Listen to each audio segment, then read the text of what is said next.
యెషయా గ్రంథం 59వ అధ్యాయం.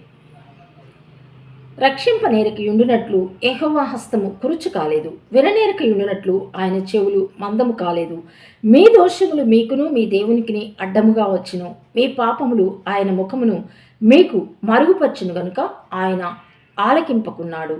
మీ చేతులు రక్తము చేతను మీ వ్రేళ్ళు దోషము చేతను అపవిత్రపరచబడి ఉన్నవి. మీ పెదవులు అబద్ధములాడుచున్నవి. మీ నాలుక కీడును బట్టి మాటలాడుచున్నది. నీతిని బట్టి ఎవడను సాక్ష్యము పలుకుడు, సత్యమును బట్టి ఎవడను వ్యాఖ్యమాడడు.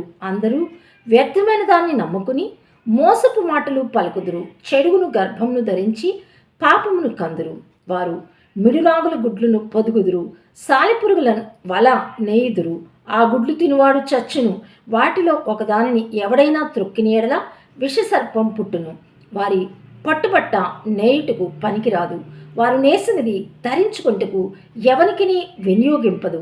వారి క్రియలు పాపక్రియలే, వారు బలాత్కారము చేయువారే. వారి కాళ్ళు పాపము చేయ పరిగెత్తుచున్నవి, నిరపరాధులను చంపుటకు అవి త్వరపడును. వారి తలంపులు పాపహేతుకమైన తలంపులు, పాడును నాశనమును వారి త్రోవలలో ఉన్నవి.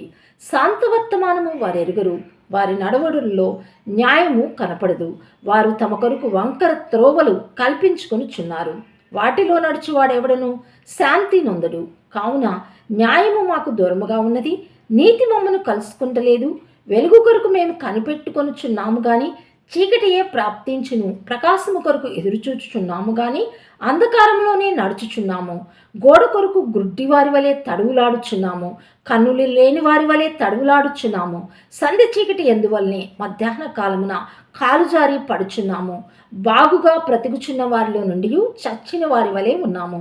మేమందరము ఎలుగుబంట్ల వలె బొబ్బరించుచున్నాము, గువ్వల వలె దుఃఖరవము చేయుచున్నాము. న్యాయం కొరకు కాచుకొనుచున్నాము గాని అది లభించలేదు, రక్షణ కొరకు కాచుకొనుచున్నాము గాని అది మాకు దూరముగా ఉన్నది. మేము చేసిన తిరుగుబాటు క్రియలు నీదుట విస్తరించి ఉన్నవి. మా పాపములు మా మీద సాక్ష్యం పలుకుచున్నవి. మా తిరుగుబాటు క్రియలు మాకు కనపడుచున్నవి. మా దోషములు మాకు తెలిసే ఉన్నవి.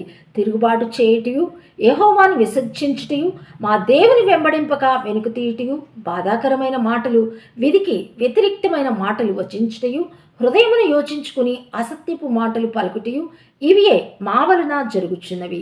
న్యాయమునకు ఆటంకము కలుగుచున్నది, నీతి దూరమున నిలుచుచున్నది. సత్యము సంత వీధిలో పడి ఉన్నది, ధర్మము లోపల ప్రవేశింప నేరదు. సత్యము లేకపోయేను, చెడుతనం విసర్జించువాడు దోచపడుచున్నాడు. న్యాయము జరగకపోవట యెహోవా చూచెను, అది ఆయన దృష్టికి ప్రతికూలమై ఉండెను. సంరక్షకుడు లేకపోవట ఆయన చూచెను, మధ్యవర్తి లేకుండుట చూచి ఆశ్చర్యపడును. కాబట్టి ఆయన బాహువు ఆయనకు సహాయము చేసెను, ఆయన నీతియే ఆయనకు ఆధారమాయెను. నీతిని కవచముగా ఆయన ధరించుకొనెను, రక్షణను తల మీద శిరస్థానముగా ధరించుకొనెను, ప్రతిదండనను వస్త్రముగా వేసుకొనెను, ఆసక్తిని పైవస్త్రముగా ధరించుకొనెను. వారి క్రియలను బట్టి ఆయన ప్రతిదండన చేయును, తన శత్రువులకు రౌద్రము చూపును, తన విరోధులకు ప్రతీకారము చేయును, ద్వేపస్తులకు ప్రతీకారము చేయును. పడమటి దిక్కున నున్నవారు యెహోవా నామమునకు భయపడుదురు, సూర్యోదయ దిక్కున నున్నవారు ఆయన మహిమకు భయపడుదురు. యెహోవా పుట్టించు గాలికి కొట్టుకొని పోవు ప్రవాహ జలము వలె ఆయన వచ్చును. సియోను నొద్దకును యాకోబులో తిరుగుబాటు చేయటం మాని మళ్ళుకొన్న వారి యొద్దకును విమోచకుడు వచ్చును. ఇదే యెహోవా వాక్కు, నేను వారితో చేయు నిబంధన ఇది. నీ మీదనున్న నా ఆత్మయు నేను నీ నోట నుంచిన మాటలను నీ నోట నుండి, నీ పిల్లల నోట నుండి, నీ పిల్లల పిల్లల నోట నుండి ఈ కాలం మొదలుకుని ఎల్లప్పుడూ తొలగిపోవు అని యెహోవా సెలవిచ్చుచున్నాడు.